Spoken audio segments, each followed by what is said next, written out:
नमस्कार विद्यार्थियों, एक बार फिर से स्वागत है आप सभी लोगों का। आज की कक्षा बड़ी महत्वपूर्ण है क्योंकि ये राजस्थान स्टेट ओपन जो स्कूल है उनके तहत कुछ वीडियो की आवश्यकता थी विद्यार्थियों को, तो उनके लिए मैं डाल रहा हूँ। आपको एक लाइन टू लाइन में पढ़ाने की कोशिश कर रहा हूँ क्योंकि उसमें ऐसे विद्यार्थी भी होते हैं जो लंबे समय से नहीं पढ़ पाए। मेरा प्रयास यही है कि आप तक मेरा वीडियो पहुंचे और आप भी कोशिश कीजिए उन सभी विद्यार्थियों तक इस वीडियो को पहुंचाने की। भोजन पकाने से भोजन सुरक्षित रहता है। देखो, सुरक्षित रहने का मतलब क्या हो गया, इस चीज़ को समझते हैं है ना। कच्चे भोजन में सूक्ष्म जीवाणु होते हैं तथा कुछ सूक्ष्म जीवाणु हानिकारक नहीं होते हैं, जबकि कुछ सूक्ष्म जीवाणु हानिकारक होते हैं। सूक्ष्म जीवाणु जो कि दूध को दही में परिवर्तित करते हैं, ये हानिकारक नहीं है, जबकि जो जीवाणु तपेदिक जैसे रोगों का जन्म देते हैं वे हानिकारक होते हैं। दूध में वे बैक्टीरिया होते हैं जिनके कारण तपेदिक होता है। ये जीवाणु दूध को उबालने या उनके अंदर पाश्चीकरण करने से मर जाते हैं, इसीलिए पाश्चीकृत दूध को बिना उबालने से वैसे ही पिया जा सकता है। यानी पाश्चीकृत का मतलब क्या हो गया, दूध को उबाल करके फिर से ठंडे कर देने की प्रक्रिया क्या कहलाएगी, पाश्चीकृत कहलाएगी। मेरी बात समझ में आई कि नहीं आई? पाश्चीकृत करने का मतलब क्या हो गया कि आपका जो दूध है उसको आपने उबाल दिया, उबालने के बाद पुनः उसको ठंडा कर दिया, है ना। ये प्रक्रिया आपकी क्या कहलाएगी, पाश्चीकृत कहलाएगी, है ना। तो आ जाएगा पाश्चीकृत किसे कहते हैं, तो पाश्चीकृत कहने के वे दूध को उबालना या उसको पाश्चीकृत करना। और पाश्चीकरण के नीचे एक अभिक्रिया दे रखी पूरी पूरी, इसको समझ लेते हैं अपन तो समझ में आ जाएगा। इस प्रक्रिया में दूध को उच्च ताप पर गर्म किया जाता है, तत्पश्चात शीघ्रता से ठंडा कर दिया जाता है। दूध में उपस्थित सूक्ष्म जीव तापमान से अचानक होने वाले इस परिवर्तन के कारण सह नहीं पाते और नष्ट हो जाते हैं। यानी कि दूध को अचानक गर्म करना और फिर वापस ठंडा कर देना क्या कहलाता है, पाश्चीकरण। ऐसा अपने पुराने ज़माने में भी होता था। मम्मी जो थी वो दूध आते लाते पहले गाय के दूध निकाला, उसके बाद वापस क्या करती थी, उसको गर्म कर देती थी। अब देखिए अगला टॉपिक, देखिए इसी का अगला टॉपिक अपने पास में आता है ना। इसी प्रकार इसने क्या दे रहेगा, पशु उत्पादन जैसे कि मांस है, मछली है, अंडे, दूध, मुर्गी है कि हानिकारक सूक्ष्म जीवों की संभावना अधिक होती है। इन्हें खाने से पूर्व अच्छी तरह से पकाना चाहिए, है ना। बहरहाल क्या आप जानते हैं कि देखिए ये जितने भी पदार्थ हैं इनको अच्छे ढंग से आपको क्या करना पड़ेगा, पकाना पड़ेगा, है ना। नहीं पकाओगे क्या हो जाएंगे, ये खराब होंगे, और ये जितने खराब होंगे उतना आपको भी खराब करेंगे, ये तो मान के चलो। अब अपने पास में कौन आता है, पकाने के पश्चात विभिन्न खाद्य पदार्थ के रंग स्पष्ट रूप से स्वाद के परिवर्तन कैसे आलोचना करते हैं। देखो एक सारणी दे रखी है, पालक है, पकाने से पहले कैसे दिखता है, हरा दिखता है, पकाने के बाद में कैसे दिखेगा, वो हरा ही दिखेगा लेकिन थोड़ा सा रंग पीला कलर में आ जाएगा।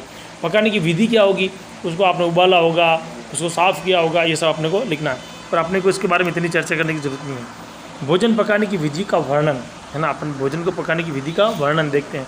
कुछ खाद्य पदार्थ में प्रचुर मात्रा में नमी यानी कि पानी पाया जाता है। ऐसे बहुत सारी चीज़ें हैं जिनको आप खाते हो उसमें पानी होता है ना, थोड़ा थोड़ा पानी होता है। ब्रेड है, ब्रेड के अंदर नमी होगी, ब्रेड नमी नहीं होगा टॉस बन जाएगा, कड़क हो जाएगा, है ना, जानते हो ना तुम लोग, है ना। जी हाँ, पत्तेदार सब्जियाँ जैसे पालक है, मेथी है, इनमें नमी होती है। मेथी को भी आप निचोड़ने लग जाओ तो पानी निकल जाएगा, पालक को भी निचोड़ोगे तो क्या निकलेगा, पानी निकलेगा। इसे उन विधि से पकाया जाता है जिससे नमी का भी उपयोग हो सके। किंतु कुछ खाद्य पदार्थ जैसे गेहूँ, चावल, दालों की नमी की मात्रा बहुत कम होती है, इन्हें पकाने के लिए अतिरिक्त पानी की आवश्यकता होती है ना।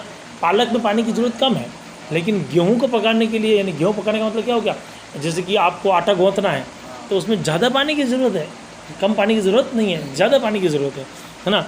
इसी प्रकार चावल पकाना है तो चावल 1 कटोरी लिया तो पानी 3-4 कटोरी लोगे तब जाके उसमें उबाल में आएगा, है ना। तो ये बात आप समझ चुके हैं। पकाने की ऐसी विधि भी है जिसमें अतिरिक्त पानी की आवश्यकता नहीं होती, यद्यपि ये भोजन पकाने में सहायक होती है और पकाने के पश्चात भोजन करारा हो जाता है। भोजन पकाने की अनेक विधियाँ हैं, इनमें से अनेक विधियों का उपयोग कर सकते हैं। देखो वर्गीकरण करके इन्होंने अपने को समझाया कि भोजन पकाने की कितनी विधियाँ। पहली विधि है अपने पास में नम विधि द्वारा भोजन पकाना। कौन सी विधि, नम विधि। नम का मतलब क्या हो गया, जो कि थोड़ी सी आर्द्र है ना, सूखी नहीं है, मतलब। दूसरी आती है शुष्क विधि, बिल्कुल सूखी विधि है, जैसे कि टॉस नहीं होता वैसी विधि। और जैसे कि किसी चीज़ को बेकिंग करना, भूनना है ना, यहाँ अपन तार पर रख के भुट्टे को सेकते नहीं है, उसमें पानी थोड़ा डाल रहे हैं, भुट्टे को सेक रहे हैं तो ठीक है। तेल या घी उपयोग करना मतलब उसको तलना, फ्राई करना, है ना। जैसे कि उबालना, पहला आता है नम विधि में अंदर कौन आएगा, उबालना, पानी के अंदर उबाल दो, या फिर क्या कर दो, धीमी आंच पे पकाना, पानी में कोई चीज़ डाल दी, धीरे धीरे पकने दो, है ना। भाप में भूनना, ऐसे देखिए भाप नीचे से भाप आ रही, ऊपर भून रहे हो, जैसे भुट्टा पड़ा हुआ पुराने जमाने पुराना, है ना, तो उसको तुम क्या करो, ऊपर रख दोगे, पानी के अंदर नहीं डाल रहे हो, ऊपर रख दिया, पानी नीचे उबाल मार रहा है, जैसे बाटी रख दी तुमने, पानी अंदर नीचे उबल रही है, उस भाप से बाटी बन जाएगी। या फिर तुम्हारे भाप के अंदर और कौन सी चीज़ आती है, अब इडली है ना, और तुम्हारा वो अपने राजस्थान के प्रसिद्ध ढोकले है ना, ढोकले कैसे बनते हैं, भाप से तो बनते हैं, ये थोड़ी पानी में डाल दिए, भाप से ही बनते हैं वो। तो ये भी हो गया आपके पास में। फिर अपने पास में शुष्क विधि से पकाने की विधियाँ, देखो शुष्क विधि किस प्रकार से पकाती है, इसको समझने की कोशिश करते हैं। जैसे बेकिंग करना, बेकिंग मतलब किसी चीज़ को अंदर अपने को सेकने की तरह ही होता है, बस उसको ऊपर ढक देते हैं तो बेकिंग हो गया, है ना। भुनना, किसी चीज़ को है ना सेकना, मतलब जैसे कि भुट्टा है उसे है ना ग्रिल पे पकाना, जैसे भुट्टे को अपन ग्रिल पे नहीं पकाते हैं, कोई चीज़ ऐसी है ना, शकरकंद है, उनको आप ग्रिल पे रख के पकाते हैं, पकाते, ठीक है।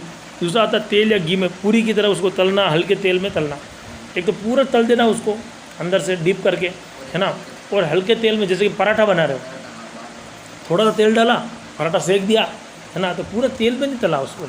ये विधि आपकी डिश में होगी। अब आता है पकाने की विधि का वर्णन। अब इसको पूरा का पूरा समझाने की इन्होंने कोशिश करी किस प्रकार से वर्णन होता है। इस विधि में भोजन को उबालते हुए पानी के अंदर डाला जाता है, तो उबलते हुए पानी में निकालने वाली भाप को पकाया जाता है।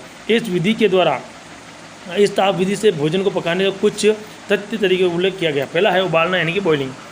उबालना वह विधि है जिसमें भोजन को पर्याप्त पानी में पकाया जाता है। उदाहरण के लिए उबले हुए आलू, अंडे, चावल और सब्जी। सामान्य हरी पत्ती की सब्जियां जैसे कि पत्ता गोभी, मेथी, पालक को अतिरिक्त पानी के मिलाकर बिना ही पकाया जा सकता है। ज़्यादा पानी नहीं डाला तो भी हरी पत्ती वाली जो चीज़ें हैं उनको पका सकते हैं। कुछ सब्जियां जैसे मटर है, हरी फलियों को उबाल करके उनमें कुछ पानी मिलाकर भी उबाला जा सकता है।